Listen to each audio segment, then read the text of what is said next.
The coach wanted them to shoot the puck a little bit more. They did. Unfortunately, Marc Andre Fleury put up one more final epic game in San Jose. We'll break this one down. We'll get you updated on the CUDA as well as they are currently playing and more right now here on Teal Town After Dark.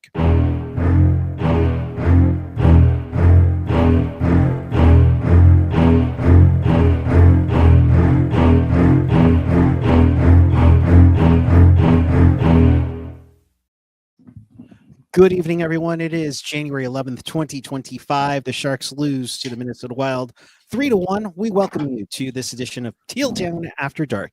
This is your live interactive Sharks post game. We do this after every single Sharks home and away game there is. So we want to be part of the show, chat with us and fellow hockey fans all over the world and in Sharks territory. In the YouTube page or the app, you can always follow us on the social. Felix has been helping us out with the gifting of the games on Twitter, Blue Sky, and Threads. You can always find something at tealtownusa.com.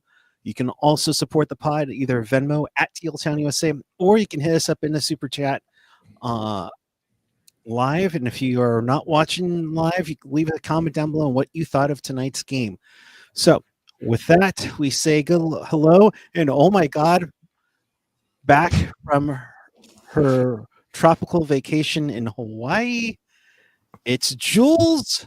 What's up? Hello. How are you? How was your trip? It was great.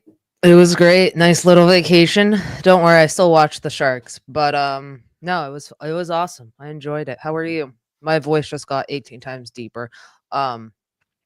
Jules has no emotions to this game. I'm just gonna be real here. But yeah, it's fine. We're fine. Everything's fine. Is it though? I'm sure some people are going to disagree with all of my takes that I'm about to say. So bring it on. All right. Well, let's get at it, shall we? Sharks coming off a loss late in the third period to the Utah Hockey Club, and Stinlin doing Stinlin things. The who's? No, I'm joking. Yeah, exactly. We don't know what to call them because they don't know what to call themselves yet. But nonetheless, the Minnesota Wild come into town. They have been in a tightly chased in the Central Division with Colorado, Dallas, Winnipeg. It's just been crazy in there. But a quick update from Bakersfield. We are going into overtime between the CUDA and the Condors, 4-4. As of right now, looks like Aaron Dell with 41 saves through regulation. They had a 4-1 lead. I'm just gonna throw that out there. It was 4-1. Yeah. It was 4-1. Oh God. I'm so sorry, Leafs fans. Also real quick, Skylar, thanks for the super chat. Giving $5 for games because unlike the Sharks, they can actually score goals. Also, good career, Marc Andre Fleury. Have a good night, Teal Town. Thanks, Skylar. Appreciate it. Appreciate it, bud. Again, any support helps us from not having to do ad reads about, shaving your balls. So, there you go. Yes. All right. So let's get at it. Marco Rossi, about 6 minutes in on a nice backhander that by Rossi.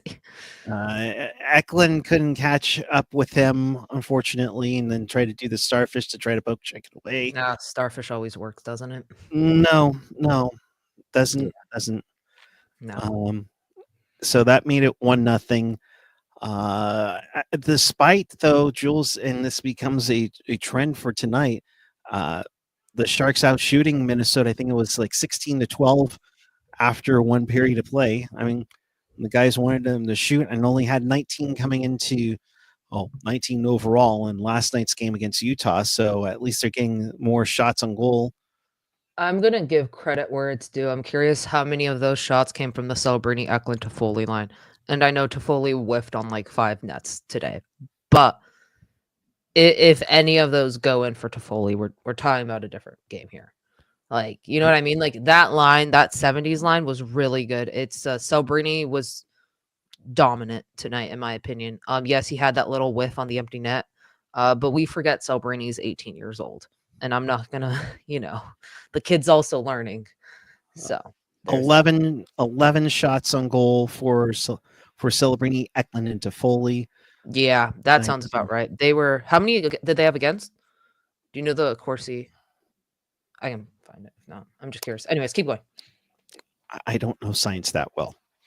Keep going. It doesn't show that on the stat sheet on NHL.com, which it should. It should. No, I digress.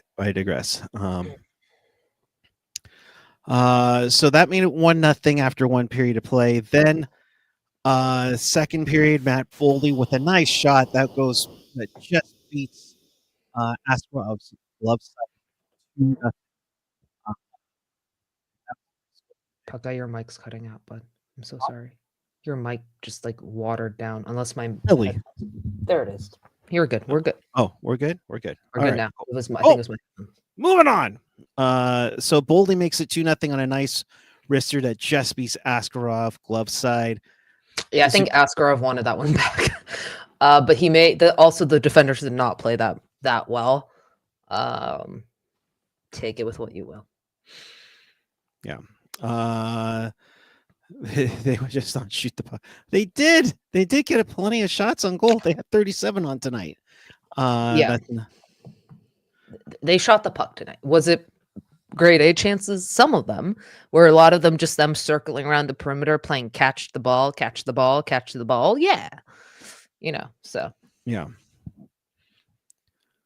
Wasn't you just see? It's always my fault. Thanks, I appreciate it. Appreciate it, Dave. Thank you for the heads up. Thank you. I'm glad I'm not going insane after watching this. What? Dave. Well, appreciate I mean, it. we can. I don't know why it's doing that. Let me check my settings just in case. Okay. Also, I'm gonna address this thing now. Will Smith had a shit game today. I'm just gonna throw, but he played it. There's growing pains a little right now with the rookies, and it's fine. We're gonna get through it. We're gonna learn. There's no need to call him a bust or anything of that nature. The kid's 19. Bad games are gonna happen. Will Smith will find his footing. That's all I'm gonna say. Right. That's what I think is gonna happen. Will it happen? Who the hell knows? But I know Will Smith had a crappy game, and I know he got benched in the third. Yeah, he lost the turnover on that Boldy goal, and that started the turnaround for them, and eventually ended up being essentially the game-winning goal there. Yeah. So, but I think the last thing we saw was like 5 minutes to go in the second period was his last shift. So he basically played nearly. Yeah, I saw it coming from puck drop. I kind of with Smith, you can kind of tell if he's on pretty quickly into the game.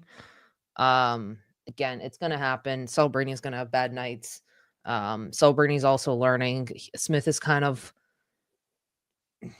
the spotlight is a little when Smith makes a mistake. I think it's blown very much so more than it is with Celebrini if he makes a mistake. But Celebrini, again, way more developed player right now than Smith. But do you get what I'm saying? There's a little bit at times. Smith gets a little overshadowed when he does do good things. Not saying he did it in this game, but when he does do good things, it gets a little overshadowed because you have Macklin on the team. So that's all I'm saying. Again, Smith will find his groove. Not worried about it. Final from Bakersfield. Bakersfield 5, Barracuda 4. Yay! And one of the where's molasses? Where the Condors players closed the net on the Barracuda. So, that's lovely. So they do get a point. Net was loose, but it stayed on its moorings, and no one could stop the guy coming in to get the game-winning goal. So. I don't know if the standings are updated yet. So we'll break that down a little bit. But Connor Carrick with his second of the game gets the game winner for the Condors in that one. So we'll break that down a little bit. So yeah, we'll break that down a little later. Yeah. But let's get back into the. So after Boldy made it 2-0, Sharks would get on the board. William Eklund would crash the net. The Celebrini and Wallman getting assists. First off, welcome back, Jake Wallman. Thank God Jake Wallman's back. Good grief. No, good goal. You can feel that line was going to get something at some point tonight. You know, so it was a good goal, shift the momentum a bit, which was nice because the Sharks had momentum this game, but they just weren't getting anything. And like whenever they would have a puck, it's like they would cycle it, but then nothing would come about because someone would make a dumb play or something like that, or their defenseman can't keep it in. So it was nice for that 70s lines to get rewarded because they were by far the best line tonight. Like I'm going to say this, I think the Sharks missed Wenberg a little tonight. So yeah. No Wenberg. He came down with an illness, I guess, on the way back from Utah. But yes, Eklund would get the only goal. That would make it 2-1 Minnesota after 2 periods. And then the Sharks in the third period, I liked their tenacity, what they were going at it. They were just starting to really get pucks on net a lot more. I think they ended up with, they had 8 shots on goal. It was fairly even, but they definitely had a lot more puck possession time in their offensive zone in this third period. I think Zuccarello got even stuck around on the ice for like a couple minutes. They hemmed them in. I liked them because after that Utah game, I was curious how the Sharks would come out. And, in the third period, we've been known to screw up majorly. Let's just put it that way. So it was nice. They had a little bit of tenacity. They had a little bit of bounce to it. And, Fleury just did a Fleury. So vintage Marc Andre Fleury. Vintage Marc Andre Fleury for perhaps his last game at SAP Center. And how fitting that he completely robbed the Sharks. Yeah. Yeah.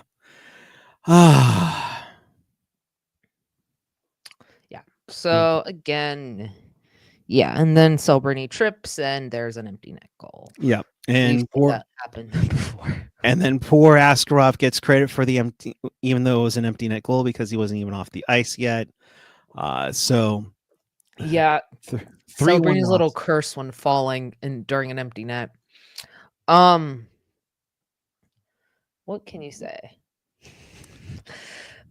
We've said this before. The Sharks have barely scored 2 goals in the last 5 games or so, like barely scraping 2 goals.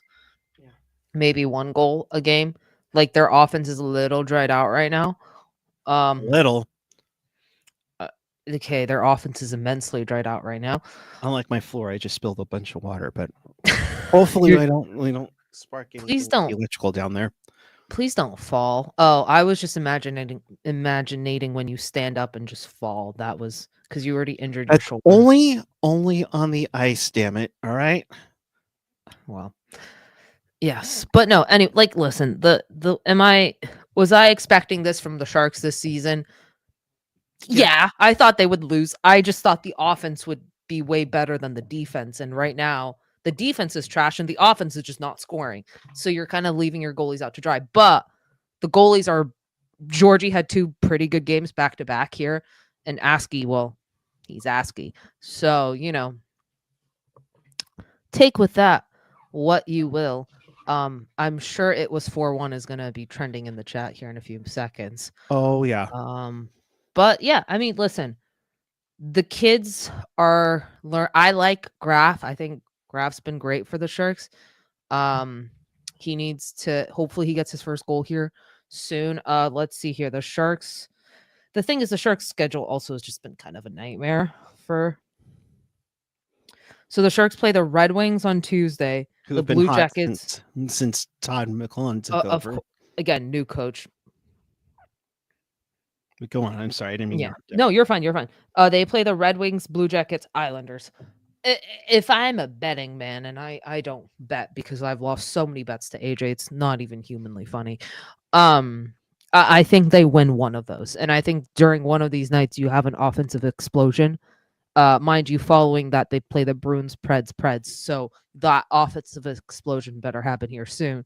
But I think during any 3 of those games, you'll see the offense explode a little and get their groove back, because you only really need 1 game where you put up 5 goals and then, hey, look, it's going in, or the puck is finding you get the lucky bounces. So there's my take. it's bound to happen, but this I'm was sure the the one sh- this is the one you percentage- picked if the Sharks hadn't won, right? You picked No, I Minnesota. think it was Landy who picked this. I picked Utah. No, you picked Utah. So yeah, it's not going to be easy. Islanders had a nice come from behind victory tonight in Vegas. The steal one from the Golden Knights. I'm sure the Knights fans are upset and I thought it's about to happen. I mean, the Knights, I think, lost 3-0 to the Islanders. Yeah. So Yeah. Now Sorokin's out though. Of course, yes. So So we'll get the we'll call see up what from happens. we'll get the call up from Bridgeport and get them their first NHL shutout here. Rocks and Jaws, I mean, they were on the same line for the longest time, but they're line blending, not the least of which injuries like Wenberg and Costin, or illness, I should say, for Wenberg, injuries for Costin, and benching for Will Smith. Yeah. So we'll see. I like Ramlin, but he's been quiet lately. He hasn't put up the points as much, but Jules, I mean, this kind of comes with the line blender a little bit. I mean, he's played with like 18,000 different line mates. Like when he's on the Lund line, he's dominant. But that Lund line has something special. Granny's also, he's going up against, this is not an excuse, it's more of a fact. Even with Celebrini on the team, he's going up against the McJesuses, like, yes, Celebrini taking some of those matchups, but like he's still, he's kind of been put in he's doing everything for the team right now. And yes, he's not scoring, but like he's not the problem right now, if that makes sense. It's fine. He'll find his game back. I know the trade deadline's approaching. Maybe he's hearing the rumors and is in his head. I don't know. He's also a human being. All right, boys, girls. Everyone else. Like, we'll see what happens here. I'm sure Granny will find his game. Has he been the best lately? No. Was I expecting him to keep up the insane pace he was on to start the year? No. So, give and take. But he'll be fine. I think just with the sheer amount of line mates he's been, it's been hard for him. So, and I think when he's with the Lund line, they do produce. Maybe not lately because the entire offense has run dry. It's not just on Granny. Yeah, and you can't really blame Granny for it. And I wonder, I mean, as much as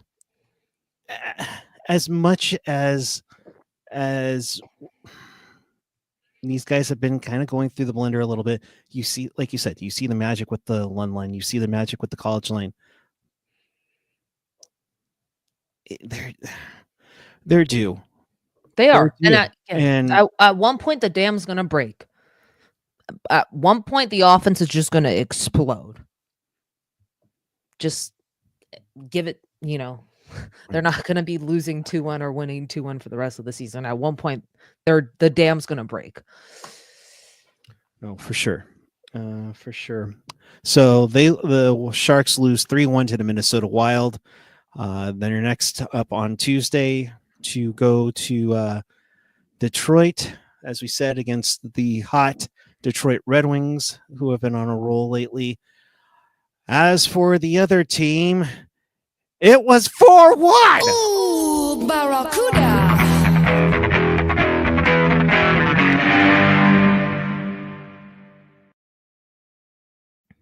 Like, seriously, it was 4-1. Yeah, I was a little, I was a tad focused on the Sharks game, but I saw it was 4-1, like literally an hour ago. And I was like, yeah, the Cougar are gonna win this. Great, easy. Cardwell broke his goal, like he had a goal drought. He got a goal. Yeah, and then I looked and it was bad, and the Cuda are making me look like an idiot again. So thank you. Brandon Coe would get the scoring started late in the first period. He got his second from Keenan and Jules' favorite, Thomas Bordelot. Grube would get one right back for Bakersfield about nearly 4 minutes in, and then the Cuda would score 3 goals in 5 minutes 18 seconds. Anthony Vincent with a with a wobbly net goal himself. They thought that was okay. Sabrin would come in 42 seconds later with a nice shot that had a lot of traffic in front of him to make it 3-1. Ethan Cardwell, as you said, got off the schneid there with a Tristan Robbins assist. So back-to-back games for a point for Tristan Robbins there. And then Connor Carrick would get things going for the Condors late in that second period. And then Wright and Kajulia, who was denied on a breakaway save by Dell, however, would tie it up about 7.5 minutes into the third. And of course, Connor Carrick again, as they crashed the net with a loose puck by Dell. Defense couldn't stop it. It pops home, and then they bring down the net to close it out tonight. And 5-4 loss. Foot off the gas is easily what you could say for the Barracuda. Glad they're developing that tendency. Something I do want to point out with the Cuda is Igor Chernyshov was assigned to the Barracuda. Thank you, Kevin Lacey, for pointing that out. He was assigned to the Barracuda. So I know it's going to be interesting to see what happens, because I thought he was going to go to juniors. I don't know if he's assigned to the Cuda as like, hey, you just came back from injury, here's a conditioning stint type thing, or if it's like he's actually going to play games, because he is eligible to play, I believe, for the Cuda. Before he can go back to Saginaw, he can do that? I don't know. That's what I'm confused. It might be a similar situation, but I thought they were just going to send him straight to juniors. If you don't know, we got Igor Chernyshov, 33rd round. He's a big power forward. Huh? 33rd pick, not 33rd round. Oh, Jesus. Did I say round? Yeah, he said round. round. I'm tired, guys. I'm so That's sorry. That's all good. Hank, I will get to your comment in a second. We'll talk about that, because I want to poke fun at my Preds fans. But no, I'm joking, Preds fans. I love you. No, but like Chernyshov, he was oh my God, he was assigned. So we'll see, because I genuinely thought he was going to go back to juniors and go play with Zane Parekh and light it up. But if he wants to join the Cuda, if the Sharks feel like he's ready, the Cuda could use some help right now. That's all I'm going to say. But yeah. So tough one for the Cuda to lose 5-4. They do get, sorry. Yeah. Go ahead. No, go. I mean, they get a point, so they keep hanging on. I think freaking 11 points out are the Condors from the Cuda. We don't need to worry about that yet. For some odd reason, the Cuda just don't like to win against the like lower seed teams. Huh. I don't know. I think they either play that down to them. I don't know why, because they have the same problem with the goals. I don't know. Like they barely beat the goals. It felt like it took them forever to get their first win. So I might be wrong on that. But like lower seed teams, they just are like, yeah, we're just gonna goof around with the puck here, la di da di doo. Except for Henderson, but they also lost against them. So I don't know what to tell you. Yeah, the Condors make me look like an idiot. That's all I'm going to say. Oh, stop it. Condors put up 51 shots on goal for 46 saves for Arundel in the loss. The Cuda are at 43 points, sitting at 20, 11, 1, and 2 on the year. They are still 4 points behind Calgary, who lost big time to Colorado tonight. But Colorado and Coachella and Ontario are right behind the Cuda right now in the standings at 41 points. As mentioned earlier, the Condors are still 11 points out of the where the Cuda sit right now. It'll take an actual downfall to get the Cuda out of the playoffs. Like it'll take them like to completely spiral, and they're gonna get better here. Like as long as they make the playoffs, they're gonna be stacked come playoff time. So they just gotta kind of push through these like injuries, I guess, for the Sharks, and they'll be fine. Not worried yet. So we'll see on how that goes. As for the Cuda coming up, I believe they have Abbots. They're in Abbotsford next weekend. Pair of 7 o'clock and 4 p.m. starts up there, and their next home game is January 22nd against Coachella Valley, and then that following Saturday, the rare appearance of the Toronto Marlies to San Jose. So that might be interesting to get out for a game or two. So, Hank Vesuvius in the chat. Mhm. When Kuda get Shaq, Graf, and Askback, they'll go on another run. Yeah, I would think so. I believe they can also add Chernyshov because Chernyshov is now assigned to them, so that he might get a few games. And then I believe they can add Musty at the end of the season, if I'm not mistaken. So the Kuda, and then once the like the college guys are finished, you can add Polkamp if he decides to sign. You can add Brandon Swoboda if he doesn't stay for another year. You can add Cameron Lund. But yeah, like And- come playoff time, they'll be fine. And the what's the other thing? No, I've lost it. I'm trying to look up the standings for Sudbury. They're currently third in the Central Division of the OHL, so they currently sit fifth overall in the Eastern Conference with 47 points. I don't believe.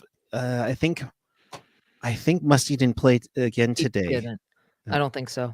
But also they added Henry Muse, Flames prospect, very good, a pretty good defender. So they're buying, it seems like, and they added one more kid. I'm blanking on the name. Gotcha. Jerry F with the super chat, $5. Thanks. I was at the game tonight with my son. We enjoyed being at the Shark Tank despite the result. The Eklund goal was great to see in person. Yes, you had something to cheer about tonight, Jerry. Hope you had fun in San Jose. Sorry we weren't there, but hope you enjoyed it. Get back home safely now. Yep. Yeah, that's what I'm thinking, Hank. If they wanted the Calder, they're gonna paper transactions is something to look at come the trade deadline. Yeah, March. Because those are guys who are eligible to be sent back down once the season's over. Right.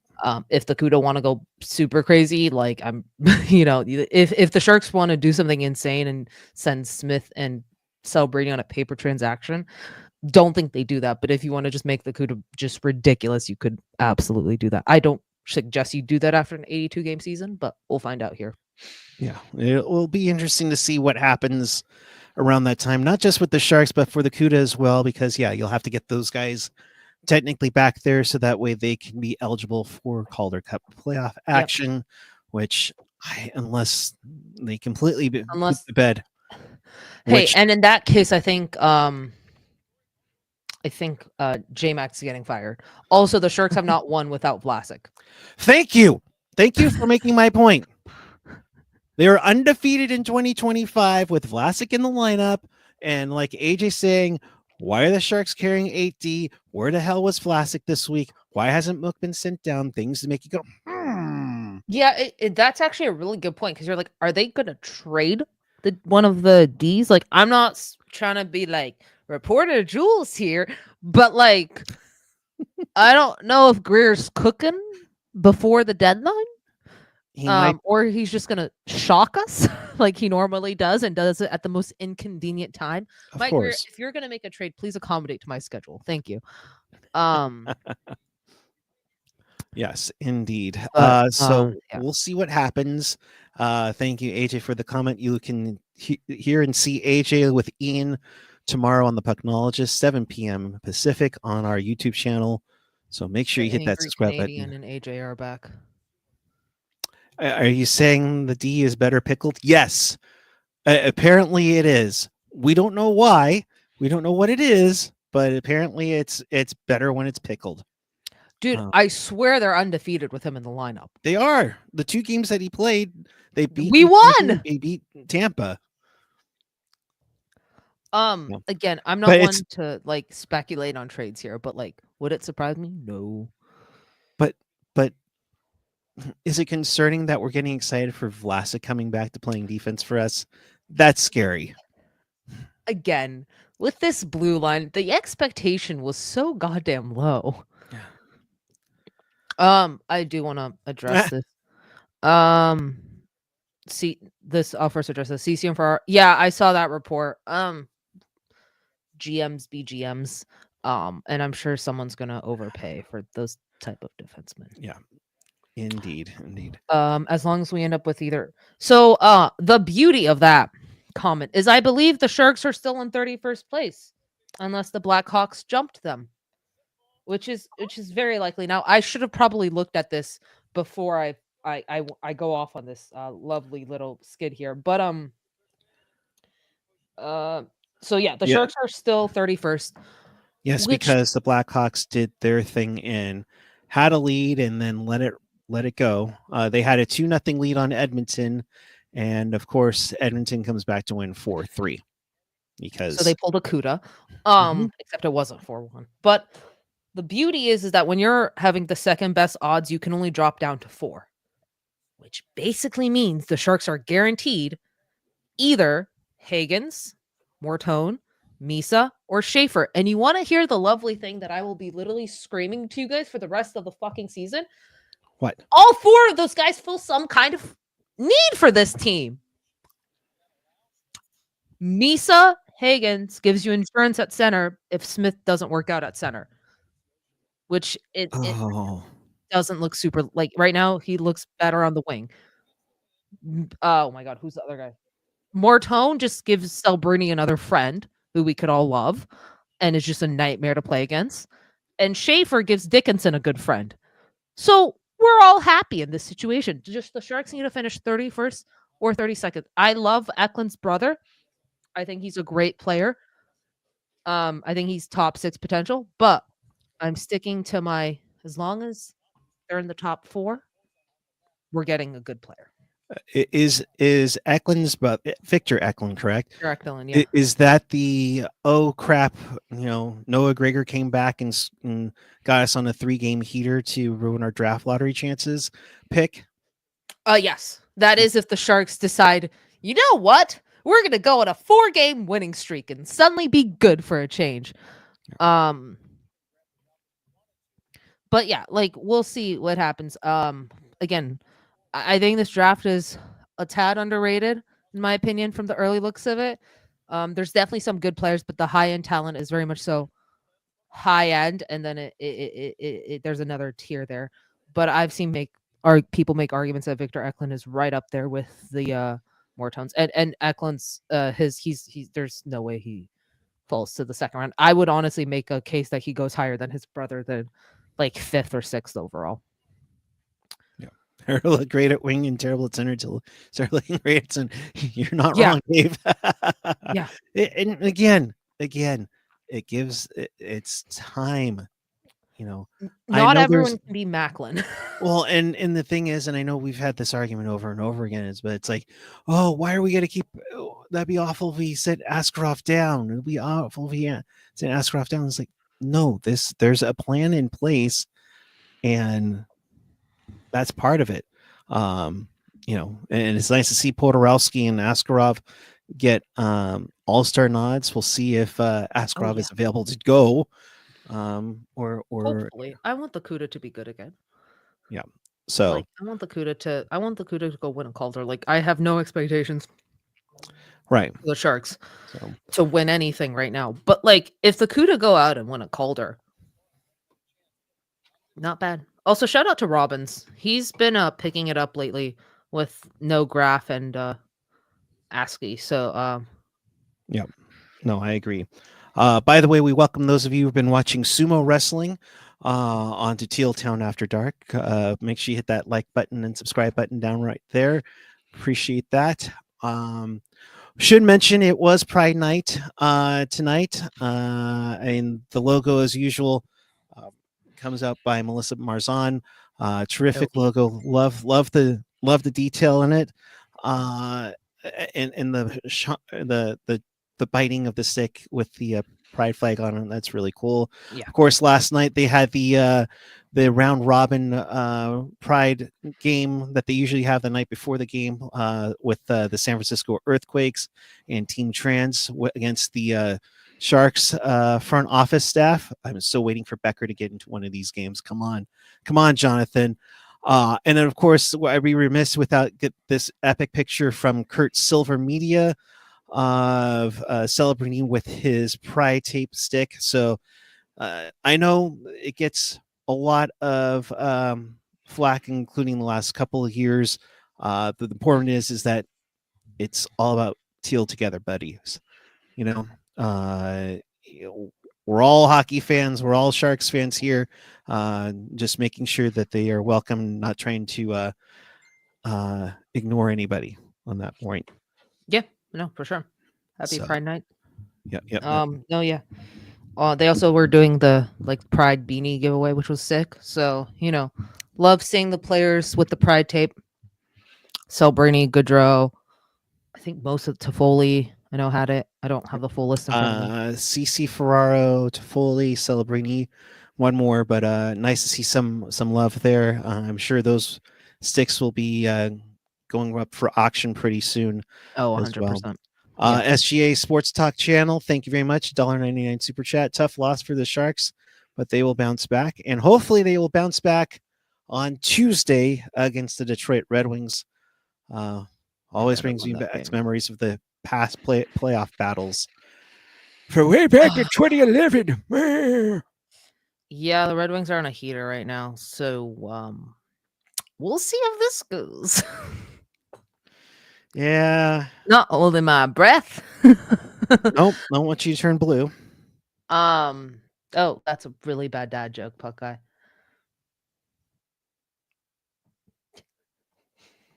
Okay. You gotta love how I really bad dad joke.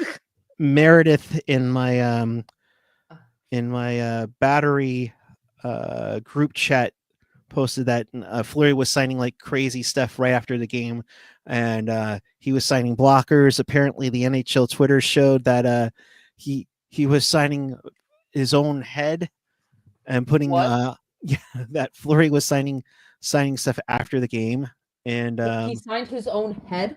Yeah, he signed his own head. Hang on, let me find it here. I'm sorry, what now? That's a first. I mean, like on his forehead? Well, that. Okay, a photo. Okay. I thought you meant Marc Andre Fleury, a professional National fucking Hockey League player, took a Sharpie and signed his forehead. Good clarification. Good for Fleury. Love that guy. Except against the Sharks. He has our number. It's a bummer that it's AJ, leave me alone. You do a podcast. Why don't you come on in After Dark? No. Let's not get things going here. We're all civil and having fun. I am having fun. Yes. AJ knows I love him. Oh, great. Now oh boy. Okay. Well, before the Love Fest continues, in case you missed anything or you want to watch this again, check us out on tealtownusa.com or your favorite podcatcher, wherever you get your podcasts on the audio side, Apple, YouTube Music, SoundCloud, Spotify, TuneIn, iHeart, Odyssey, Amazon, you name it, you love it. Of course, you're watching us on the YouTube channel. Get those thumbs up for us. Come on. Get those woodish they should probably change that to... I haven't received my woodish gloves yet. I'm working on it here. Okay, I'm working on it here. What are you? I'm scared. Also, we should probably show our faces. Or not. You don't have to. I mean, I feel like here. There you go. Considering how the chat was earlier, we'll just leave it like that. Okay, let's do exit solo layout, shall we? Whatever. Okay, this is just gonna be a back and forth. Who would you guys like to draft? Again, if we end up with honestly, I'd go either Schaefer or Higgins as like my top people. Misa, Martone, and then it's a mixed bag, and we can have a ton of debates over it. But yep.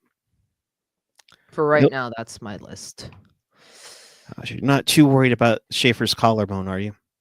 No, he'll be fine. Yep. So it's this McDavid, not comparing Schaefer to McDavid. McDavid suffered a similar injury early in his rookie year. Yep. They're fine.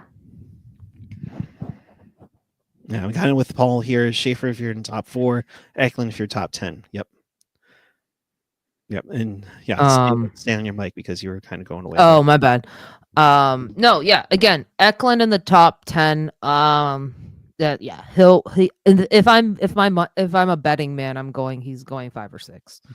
I know there's guys like McQueen Caleb. There's another guy. Oh my God, what's his name? I know Pat loves him. I'm blanking, but there's some talent in this draft. There's Frendel, but he's fallen off a bit. So we'll see what happens. Things worse than death. Ask Jules and Eric if we pick number 2 and Higgins is gone. Do you take Schaefer. Martone or okay? Schaefer, and you run and you don't look back. Paul Medina as Frendel. Yeah, Swedish player. He's fallen off a bit. Logan Hensler has also a tad fallen off, in my opinion. He's like a 9 to 10 range. Also, AJ with a lovely quote. Yes, from Marcus Foligno and Celebrini. Just his skating, his hands, his head's always up, right? He's quick. He can cut back, and then there are times you think you got him, and then he has his head up. Yep. No, again, Celebrini making it known to the league. Yeah, so there's your little draft. Again, we'll have more draft content. Well, who knows when we'll start doing Tankathon. I'm shocked we already haven't started. It's January 11th. Don't tempt me. Don't tempt me. Oh, here's the other part. He can find a lot of guys that come in late and things like that. He's going to be a hell of a player in this league, and he's already won. So it's a big positive for that team having a young kid coming up like this and having that confidence already that lethal. Yeah. Oh, it can. You're continuously getting the confidence, love from opponents, and then Foligno on Askarov, hell of a goaltender. I mean, he's great goalie and plays the puck a lot too. Yeah, that was scary in the third period. I mean, he's got some pretty good hands. I got to give it up to him. So, yeah. That means yeah. And you're right, Felix. For all that Celebrini that still has to work on that, he's getting veteran respect, such as from the quote AJ's are posting. You love that, you know. Yeah. As AJ, as Marc Andre Fleury left the ice tonight, fans at SAP Center gave him flowers and balloons, and that's sweet. Yeah, that's got sweet. Yeah. Oh no, Tigers here. Depends who is on the market, but you don't want to overpay because you gotta pay the kids. I mean, not okay. Let me phrase that. You want to be smart with how you spend the cap space. All right, we don't need bad contracts again. I don't really want to speculate on Couture. So I'm just gonna leave that at that. But I'm hoping that it's not the end of the road for him and he can play hockey because he's a good player when he's on. So what's up, Tiger? I'm waiting for you to wreak havoc right now in the chat. No. So and Matt Grassi saying, guys, Schaefer is way better prospect than Martone. They're different. They help out. They help out in very ways. Different ways. And regarding Sharks' needs, both of those positions are arguable needs, right wing and but I'm not worried about the Sharks forward group moving forward. I'm worried about their defense. And again, most of the time go BPA. So whatever the Sharks feel is the best player available at whatever position, that's what you should do. That's what for the most part they did last draft. The Dickinson Buyam, I know you can argue. But then they picked up Chernyshov 33rd. So again, see what happens. Yeah. It'll be interesting to see how that goes. Indeed. One more from Sheng that just came out. There it went. Where'd it go? Come on. Which one? From Sheng. I just wanted to show my support and tape my stick. That doesn't really say a lot, but just trying to support the cause. So nice to see that some of them are giving the love for the tape. There it is, AJ. Thank you, bud. And I know Wallman had a similar statement. You can't wear jerseys. Guys are going to do the most that they can to show the support. So that's also from Jake Wallman. So that's good. So Sunday night, 10 p.m. Eastern, 7 Pacific. Pucknologist Ian and AJ will break down the week that was in Sharks and Barracuda hockey. As painful as that may be. I'm so sorry. And we will be back with you on Tuesday following Sharks and Red Wings. That's a 4 p.m. start, so we'll be on around 6:30 after that. So we're going to look out for that 1. So, Jules, your final thoughts? Want to send out my love to anyone in LA because of the fires. Yeah. So if you guys are looking for resources to donate, there's a ton of them. Just, there's a ton of ways to support, help people out. But yeah, no. So sending out my love to them. And yeah. And Yeah. regarding Sharks, when the Sharks don't win, it's good. Thank you, Ian Reed. Yes, the Kings put out a link that said that they'll directly link to multiple organizations. We put that link along with the other ones that you can donate to in the description down below of this video. So be ready to take on that. So, so for Jules, I'm Eric. We will see you Tuesday following Sharks and Red Wings, and for Pucknologists tomorrow night at 7 p.m. Until then, keep it real, keep it teal, keep it real, teal together, everyone. That's all it's all about. Good night, everyone.